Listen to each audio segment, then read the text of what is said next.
ደስ የሚል ርዕስ ነውና ውጤታማ ለመሆን የሚያስፈልጉን ነገሮች ምንድናቸው?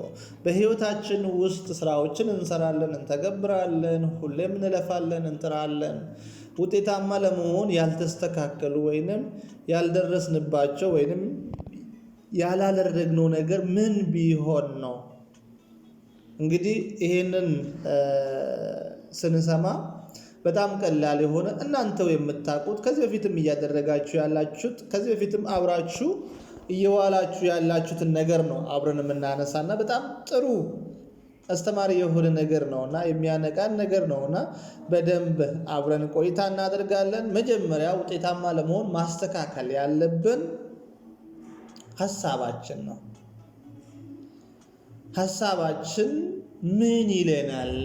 ስለ ውጤታችን፣ ስለ ፍላጎታችን፣ ስለ ግባችን፣ ስለ ስኬታችን ሐሳባችን ምን ይለናል? ብዙ ጊዜ አንድ ነገርን ለመጀመር ወይንም ለምሳሌ አንድ ሰው ከዚህ ወደ ዱባይ መብረር ሲፈልግ መጀመሪያ ምንድነው ያስባል? ዱባይ መሄድ እንዳለበት፣ እዛ መድረስ እንዳለበት፣ እዛ የሚያደርገውን ነገሮችን ሌሎች ነገሮችንም ያስባል ማለት ነው። ስለዚህ እኛም ወደ ስኬት ለመጓዝ ስንፈልግ መጀመሪያ ምን ማድረግ አለብን? ማሰብ አለብን ማለት ነው። ይህ ሐሳባችን ያድግና ደግሞ ወደሚቀጥለው ስቴፕ ያልፋል። ሐሳቡ ምን ይሆናል? ስሜት ይሆናል ማለት ነው። ያ ማለት ስሜታችን እንድንተገብር ያ ነገርን እንድናደርግ ያ ነገርን እንድንፈልግ ያደርገናል ማለት ነው። ስለዚህ ምን ያደርጋል? ሐሳብ ከፍ ባለው ስሜት መስተናገድ አለበት ማለት ነው። ከፍ ባለው ስሜት ያ ነገር መስተካከል አለበት ማለት ነው። ስለዚህ ሐሳባችን ያ ያሰብነው ለምሳሌ እኔ ዛሬ 5 ዓመት የዓለማችንን ሚሊዮነር መሆን ፈልጋለሁ ወይንም የሀገራችንን ሚሊዮነር መሆን ፈልጋለሁ ካል ሐሳባችን ወዴት መቀየር አለበት? ወደ ስሜታችን፣ ትክክለኛ ስሜታችን ስለዛኛው ነገር ስለ ስኬቱ ሳስበው ምን አይነት ስሜት እንደሚሰማኝ፣ ስለ ውጤቱ ሳስበው ምን አይነት ስሜት እንደሚሰማኝ ማወቅ አለብኝ ማለት ነው። ያ ማለት ስሜት ውጤት ይሆናል ማለት አይደለም። ስሜት ግብ ይሆናል ማለት አይደለም።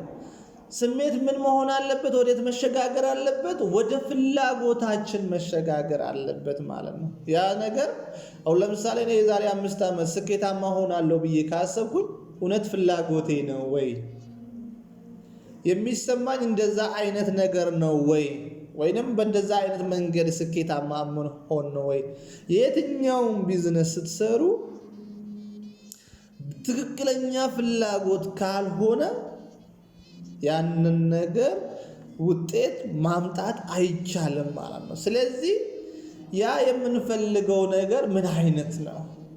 ስሜቴ ተቀብሏል? ሐሳቤ ትክክል ነው? እነዚህን በደንብ መጠናት በደንብ ማየት አለብን ማለት ነው። ብዙ ጊዜ ስኬታማ የሚሆኑ ሰዎች እነዚህ ሶስቱን ነገሮችን በደንብ ያጣጣሙ፣ በደንብ ያወቁ፣ በደንብ የገባቸው ሰዎች ናቸው ይባላል። ለምን? ስኬታማ ለመሆን የተቀጣጠለ ምን እንዲኖረን ይፈልጋል? ፍላጎት እንዲኖረን ይፈልጋል ማለት ነው። ስለዚህ የተቀጣጠለ ፍላጎት ደግሞ ወዴት ይሄዳል? ወደ ተግባር ይሄዳል ማለት ነው። ያድግና ፍላጎታችን ወደ ተግባር ይገባል። ተግባር ላይ አሁን ስናይ ብዙዎች ለመተግበር ፍቃደኛ አይደሉም። ተግባር ምን አለ? የተቀጣጠለው ፍላጎት አለ። በጣም ትልቅ ስሜት አለው። በጣም ትልቅ ሐሳብ አለው። ምን ማድረግ አይፈልግም? ተግባር ህመም አለው። ስለዚህ ሁሉ ጫና ምን ላይ ነው? ሄዶ እነዚህ ሶስቱ ነገር ተጠራቅመው ምን ላይ ይወድቃሉ? ተግባር ላይ ይወድቃሉ ማለት ነው። ስንተገብር ደግሞ እየወደድነው መሆን አለበት፣ እየፈለግነው መሆን አለበት። አሁን ብዙ ጊዜ ያ የምንፈልገው ነገር እኮ ሳይሳካልኝ ቀረ፣ እንዲህ ሳይደረግልኝ ቀረ እንላለን። እውነት እነዚህ ሶስቱ ነገሮች ተስማምተዋል? መጀመሪያ ስትሰራ ወይንም ስትሄድ ወይንም ያ የምትፈልገውን ነገር ስሜት ምን እያለህ ነው? አንዳንድ ጊዜ እንሰራ እንለፋን እንተገብርና የሆነ ቦታ ላይ ደርሰን ሐሳባችን እንላለን። ምን አይነት ስራ ነው የጀመርኩት? ምን አይነት ህይወት ነው እየገነባሁኝ ያለሁት? ምን አይነት ህይወት ሊኖረኝ ነው እንላለን። ምንድነው ይመጣ? ይሄ ሐሳቡ ይነሳል ማለት ነው።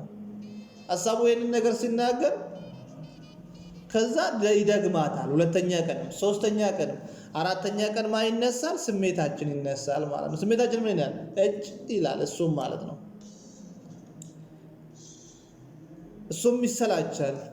አቦ ፍላጎትም ይዘበራረቃል በዛን ሰዓት ማለት ነው። ፍላጎታችሁም ይዘበራረቃል። ፍላጎታችሁን ወደ ማጣት ትሄዳላችሁ። ምኑ ካልተስተካከለ፣ እነዚህ አራቱ ነገሮች ካልተስማሙ በህይወታችሁ ውስጥ ስኬታማ መሆን በጣም ከባድ ሊሆንብን ይችላል። በጣም ማለት ነው። ይሄ ተደርጎ ወይንም ትልልቅ ሰዎች ማለት ከኛ ቀድሞ ስኬታማ የሆኑ፣ ከኛ ቀድሞ የሆነ ቦታ የደረሱ፣ ከኛ ቀድሞ የሚፈልጉትን ነገር አውቀው እነዚህን አራቱ ነገሮችን አጣጥሞ ምናቸውን ያገኙ ናቸው?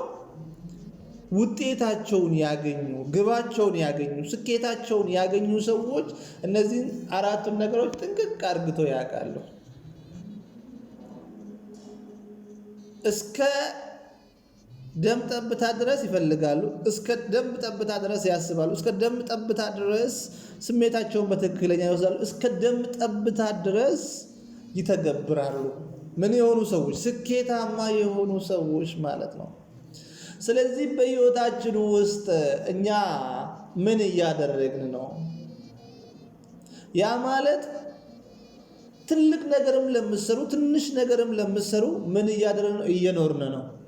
ያንን ኑሮ ለማስተካከል ደግሞ እነዚህን አራቱን ነገሮችን በህይወታችን ውስጥ አውቀን መሄድ አለብን። ለምን? ውጤት ላይ ለመድረስ፣ ግብ ላይ ለመድረስ ማለት ነው። እነዚህ ነገሮች የሉም ማለት ያ የምንፈልገውን ነገር ማግኘት አንችልም ማለት ነው። በብዙ ነገር ሊገለጽ ይችላል። በስኬት ብዙ ጊዜ ምንድነው የሚባለው? ስኬት ምስጢር ናት። ስኬትማ ለመሆን ምስጢር ያስፈልጋል። ምስጢር ቢሆንማ ብዙዎች ስኬታማ አይሆኑም ነበረ። እንዳንሸወድ። የተለየ ምስጢር፣ የተለየ የተደበቀ ነገር የለም እዚህ ዓለም ላይ ማለት። ሁሉም ክፍት የሆነ፣ ሁሉም የተገለጸ፣ ሁሉም የተገለጠ፣ ሁሉም ማሳካት የምንችላቸው ነገሮች ናቸው የተቀመጡልን ማለት። ግን ምን መሆን አለበት? ሐሳባችን። ለምሳሌ እኔ የዛሬ 5 ዓመት ስኬታማ መሆን እንፈልጋለሁ። ምን አይነት ስኬታማ መቀመጥ አለበት? ምን አይነት ውጤት መቀመጥ አለበት? ምን አይነት ኑሮ መቀመጥ አለበት? በምን? በሐሳብም፣ በስሜትም፣ በፍላጎትም፣ በተግባራችንም ማለት ነው። ለምን? በየቀኑ ዕለት የምንተገብረው የዛሬ 5 ዓመት ስኬት ላይ የሚያደርሰን ፍላጎታችን ስለሆነ ማለት ነው።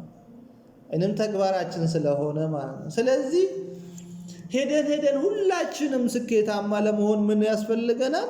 እነዚህ አራቱ ነገሮች በደንብ መተግበር አለብን ማለት ነው። ከዛስ አሁን አውቀናል ውጤታማ ምን አይነት ውጤት እንደምናመጣ። 5ኛው የምንፈልገው ጎላችን ለምን እንደምንተገብር ማወቅ አለብን። ስለዚህ እነዚህ 5ቱ ነገሮች ተያያዥ ያላቸው ናቸው። ጎላችን ምን አይነት ነው? የዛሬ 5 ዓመት የምደርስበት ምንድነው እሱ ብለን ማወቅ አለብን ማለት። ብዙ ጊዜ እናቋርጣለን። የምናቋርጠው ምክንያቱ ትልቁ ነገር፣ ከባዱ ነገር እነዚህ አራቱ ነገር ሳይጣጣሙ ሲቀሩ ነው። ምን ለማድረግ? ግባችን ላይ ለመድረስ ማለት ነው። ስለዚህ በህይወታችሁ ውስጥ እውነት ትክክለኛ ስኬታማ መሆን የምትፈልጉ ከሆነ እነዚህ 5ቱን ነገሮችን ማጣጣም አለብን።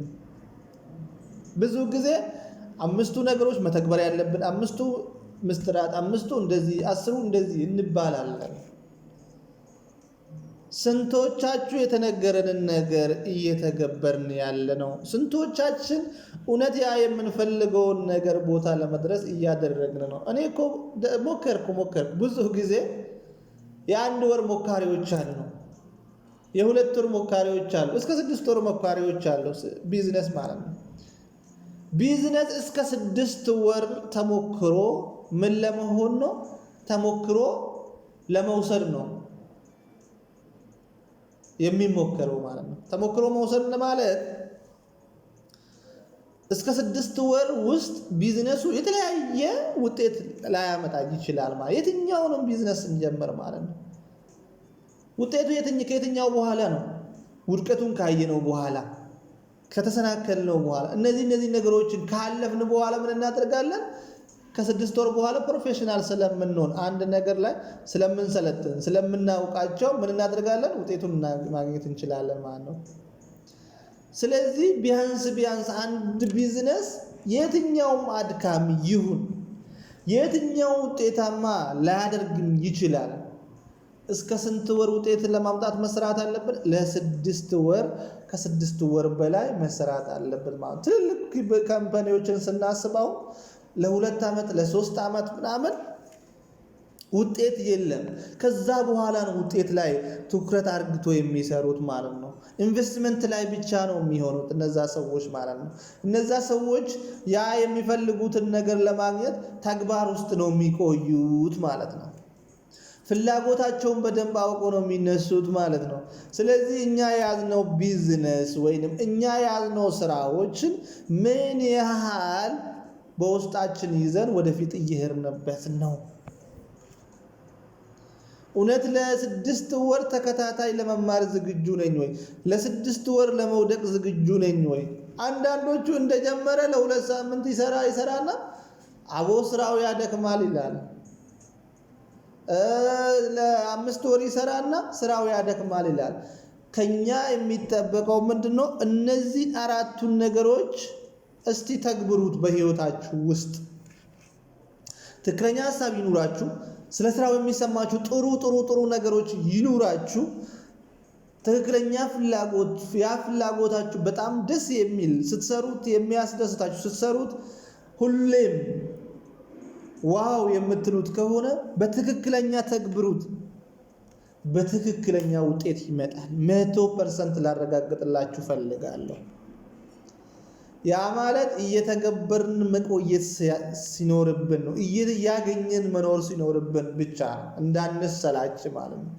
ስለዚህ ስኬታማ የሆኑ ሰዎች እነዚህ ነገሮችን በምስጢር ሳይሆን ገብቷቸው ነው። እነሱ ገብቷቸዋል ማለት ነው። ስለዚህ የገባቸውን ነገር እየተገበሩ ነው ማለት ነው። ስለዚህ ውጤታማ ለመሆን ምን እናድርገው? እነዚህን 5ቱን ነገሮችን በደንብ ማስቀመጥ አለብን።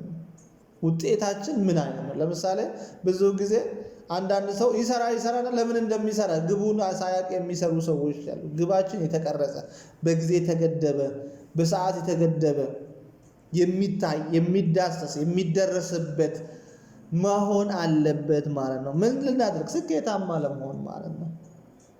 ስለዚህ ያንን ስናደርግ ውጤታችንን፣ ግባችንን መምታት እንችላለን። ወዳችኋለሁ፣ አከብራችኋለሁ። በጣም ጥሩ አዳማጮች ነበራችሁ። ካገኛችሁበት ሼር አድርጉ። አመሰግናለሁ።